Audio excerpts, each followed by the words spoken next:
விஜய் அவர்களுடைய வருகை நிறைய பேர் நிறைய விஷயங்களை யோசிக்க வச்சிருக்கு, பேச வச்சிருக்கு. இப்ப ரீசெண்டா நடக்கக்கூடிய எல்லா டிபேட்ஸோட டாபிக்லயும் விஜய் இல்லாம இல்ல, அவங்க அரசியல் விமர்சகர் வாயிலிருந்து விஜய்ன்ற பேர் வராம இல்ல. இப்போ எடப்பாடி பழனிசாமி அவர்கள் ஒரு ஓப்பனா ஒரு ஸ்டேட்மெண்ட் கொடுத்திருக்காரு, ஒத்த கருத்துடைய கட்சிகள் அப்படின்னு சொல்லப்பட்டிருக்கு. உங்களுடைய பார்வை? இங்க ஒத்த கருத்துகள்ங்கிறது ஜனநாயகத்துல எந்த அடிப்படையில அவர் சொன்னாருன்னு தெரியல. அதாவது அந்தந்த ஒவ்வொரு கட்சிகளும் அந்தந்த கொள்கைகளை நிலைநிறுத்தி அவங்க தேர்தலை சந்திக்காங்க, இல்லைன்னா ஒரு கூட்டணிக்குள்ள போறாங்க. இதுதான் நடந்துகிட்டு இருக்குங்க. இது ஒத்த கருத்துக்கள் சொன்னா கூட்டணிக்கு மட்டும்தான் ஒத்த கருத்துக்களை வருவாங்களுடைய அந்த கட்சியுடைய கொள்கைகள் என்ன அப்படின்னா தனித்தனி கொள்கைகள் தான் இருக்கும் ஒவ்வொரு கட்சிக்கும். இப்ப நம்ம அந்த விடுதலை சிறுத்தைகளுடைய தோழர் மோசஸ் சொன்னாங்க, நாங்க திமுகவுடைய நிலைப்பாட்டுக்குள்ள நாங்க உறுதியா இருக்கோம் அப்படின்னாங்க. திமுக எப்படின்னா 1991ஆம் ஆண்டு பிஜேபி திமுக அலையன்ஸ் இருந்தது. அப்போ முரசொலி மாறன் மத்திய மந்திரியா இருந்தாரு. அவர் உடல் ரீதியா நோய்வாய்ப்பட்டு இருக்கும் போதும் அந்த அமைச்சர் பதவியில தான் அவங்க வச்சிருந்தாங்க. அப்பவும் கருணாநிதி என்ன சொன்னாருன்னா, நாங்க கூட்டணியில் தான் இருக்கோம், கூட்டணியை விட்டு விலகலன்னு. ஆனா அப்படி சொன்னவரு அவர் முரசொலி மாறனுடைய மரணத்துக்கு பிறகு அவர் நாங்க கூட்டணி விட்டு விலகிக்கிடுதோம்னு. அது எப்படின்னா எலெக்ஷனுக்கு முன்னாடி கொஞ்ச நாளைக்கு முன்னாடி நாங்க அந்த இந்த பிஜேபி கூட்டணி விட்டு நாங்க விலகிக்கிடுதோம்னு சொன்னார். இதே சூழ்நிலை 2026ஆம் ஆண்டு நடைபெறும். திமுக கூட்டணியிலிருந்து சில கட்சிகள் வெளியேறக்கூடிய சூழல் இருக்கும். விடுதலை சிறுத்தைகள் அப்பப்போது, அதாவது இப்போ நாங்க முதலமைச்சர் பதவியை நாங்க இருக்கக்கூடாதுன்னு ஆதவ அர்ஜுனா கேட்டாரு. அதே மாதிரி எல்லா தளங்கள்லயும் கேட்காங்க. இப்ப விஜய் என்ன அவர் தலைவர் இப்ப என்ன புதுசா தமிழக வெற்றி கழகம் அப்படிங்கிற ஒரு இயக்கத்தை கொண்டு வந்திருக்காங்க.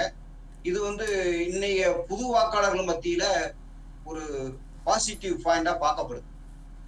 எப்படின்னா அதிமுக திமுக ரெண்டு கட்சிகளுமே 1967ல இருந்து அவங்க இதுவரைக்கும் ஆட்சியாளர்களா இருந்திருக்காங்க.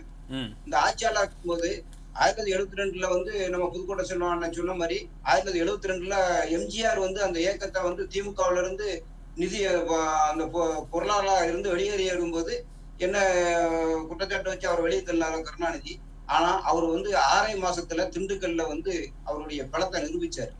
இதே மாதிரி இப்போ ஒரு சூழல் 2026ல மிளிரும். நிச்சயமாக ஒரு சின்ன குறுக்கீடு, எம்ஜிஆர் அவர்களை விஜயோட ஒப்பிடுறீங்களா? நிச்சயமா. எப்படி? நிச்சயமாக இருக்கும். நிச்சயமா என்ன கம்பேர் பண்றீங்கன்னு கேக்குறேன். எம்ஜிஆர் விஜயோட எப்படி கம்பேர் பண்றீங்கன்னு கேக்குறேன். கம்பேரிங் தான். அதாவது அரசியல்ல இப்போ புது வாக்காளர்களுடைய மனநிலையை நீங்க அந்த தமிழ்நாட்டில் உள்ள புது வாக்காளர் மனநிலையை கேட்கல, எம்ஜிஆரோட விஜய எந்த வகையில கம்பேர் பண்றீங்கன்னு கேக்குறேன். எப்படி ஒப்பிட்டு பாக்குறீங்க? திமுக ஒரு கட்சிக்குள்ள பொருளாளராக இருந்து வெளியேறி வரும்போது அந்த கட்சியுடைய கட்டமைப்புல இருந்து வெளியே வந்தாரு. சரி.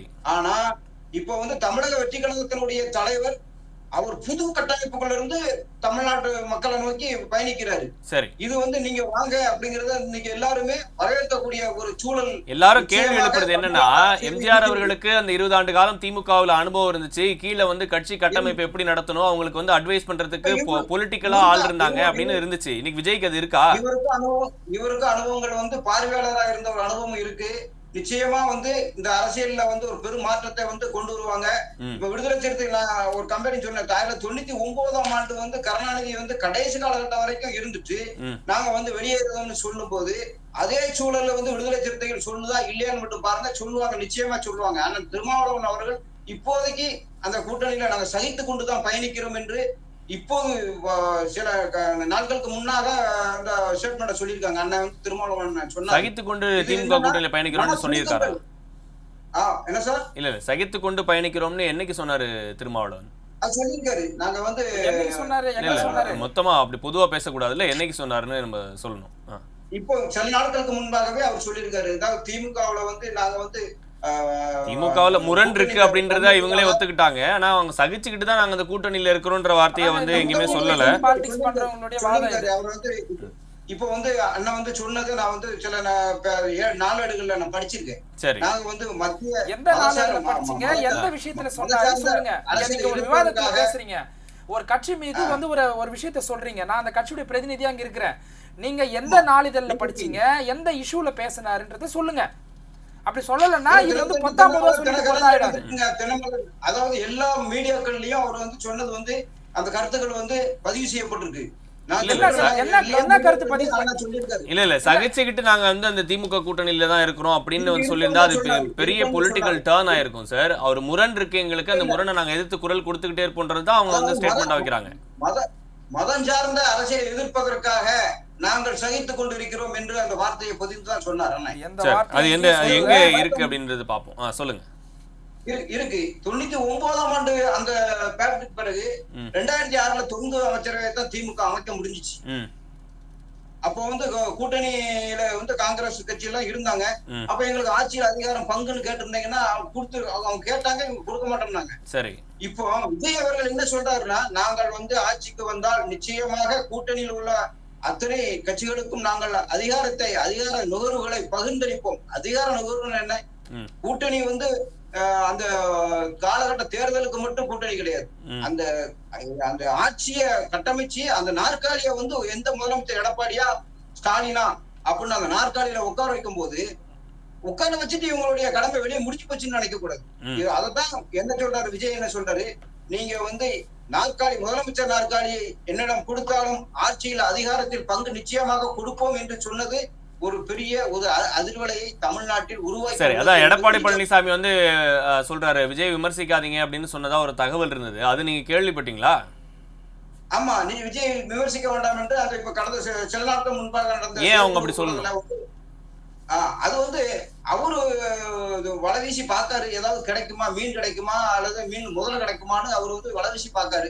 அவர் மீது வந்து சில குற்றச்சாட்டுகள் அந்த அவருடைய ஆட்சி அதிகாரங்கள்ல அம்மையார் ஜெயலலிதா 2016-17 இறப்பதற்கு பிறகு சில அசம்பாதங்கள் செல்லட்டு துப்பாக்கி சூடுல இருந்து சில விஷயங்கள் நடந்திருக்கு. பொள்ளாச்சி பாலியல் விவகாரம், கொடநாடு கொலை வழக்கு, இப்படியா அவர் மேல சில குற்றச்சாட்டுகளை நம்ம அடுக்கிக்கிட்டே போகலாம்.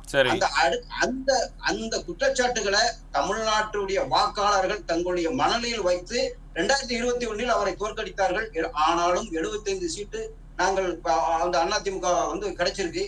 ஆனா இவர் வந்து தீவிர அரசியல வந்து இப்போ கிட்டத்தட்ட கைவிட்டுட்டாருன்னு தான் நாங்க சொல்ல முடியும். தீவிர அரசியல்ல வந்து அவர் இறந்துட்டாங்க. தீவிர அரசியல் இறந்தது யாருன்னா, இப்போ வந்து தமிழக வெற்றி கழகத்தினுடைய தலைவர் அண்ணன் விஜய் அவர்கள் தீவிர அரசியல் இறங்கி இருக்காரு. அதை பின்தொடர்ந்து அரசியல் களம் சூடு பிடித்திருக்கு என்பதுதான் உண்மையாகும். நிச்சயமாக இன்னைக்கு வந்து 2024ல வந்து தமிழ்நாடு அரசுடைய கடன் வந்து எவ்வளவு இருக்குன்னா 8 லட்சம் கோடிங்க. அதாவது இந்த தமிழ்நாடு இந்திய சுதந்திரத்துக்கு பிறகு அடையப்பட்ட அத்தனை தேர்தல்களும் முதலமைச்சர் ஐயா பெருந்தலைவர் காமராஜர் இருந்திருக்காங்க, முதலமைச்சராக எம்ஜிஆர் இருந்திருக்காங்க, கருணாநிதி, ஜெயலலிதா எல்லாரும் இருக்கும்போது கூட 4 லட்சம் கடன். எடப்பாடி கடைசி 2020 அடுத்து விஜய் வந்து அதை பாதியா குறைச்சிருவாரா? என்ன சார்? இல்ல விஜய் அடுத்த ஆட்சிக்கு வந்து அதை பாதியா குறைச்சிருவாரா, இல்ல வேற ஆட்சி வந்து அதை வந்து இன்னும் குறைஞ்சிரும் நினைக்கிறீங்களா?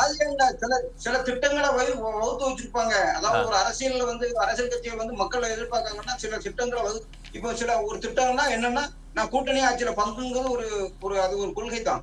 கூட்டணி ஆட்சியில பங்கு கொடுக்கிறது வந்து இன்னை வரைக்கும் தமிழ்நாடு அரசியல்ல விடுதலை சிறுத்தைகளா இல்ல அது ஒரு பாயிண்ட் வந்து பொலிட்டிக்கல் பாயிண்ட். நிர்வாகத்திறன் அப்படின்றது அவ்வளவு ஈஸியா இருக்கும்னு நினைக்கிறீங்களா நீங்க விஜய்க்கு?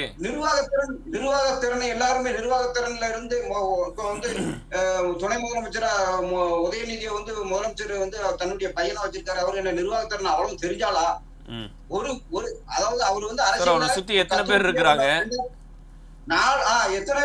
எக்ஸ்பீரியன்ஸ்டு பர்சன், அந்த மாதிரி விஜய்க்கு எத்தனை பேர் இருக்காங்கன்றதுதான் கேள்வி. விஜய் கூட இவர் இருக்கிறாரு, விஜய் டீம் இப்படி இருக்காங்க அப்படின்னு சொன்னா அதுல வந்து இந்த கேள்வியே வராது, எக்ஸ்பீரியன்ஸ் கொஸ்டினே வராது. அரசியல் களத்துல இறங்கும் போது அவர் பின்னால எத்தனை அனுபவசாலிகள், எத்தனை நிர்வாக ரீதியாக உள்ள நபர்கள்லாம் இருக்காங்கிறது அப்பதான் வெளியே காட்டுவாங்க. சரி, இப்போ வந்து அவர் கட்டமைப்பு கட்சியுடைய கட்டமைப்பு பணிகளை வந்து முழுமையா செஞ்சுக்கிட்டு இருக்காரு. இதுக்கு பின்னால நல்ல தகுதி வாய்ந்த, பலம் வாய்ந்த, அறிவு வாய்ந்த அரசியல் தலைவர்கள் இருக்கிறார்கள். அது வந்து அவங்க அந்த கட்சி வந்து எப்ப வெளியே வந்து பிரச்சாரத்துக்கு வருவாங்களோ அல்லது மாவட்ட ரீதியாக ஆய்வு கூட்டங்கள் அல்லது மக்களை சந்திக்கக்கூடிய பயண திட்டங்களை வகுக்கும் போது நிச்சயமாக அவரோட பின்னணியில் யார் யார் இடம்பெறுவார்கள் என்பது நிச்சயமாக வெளியே வரும்.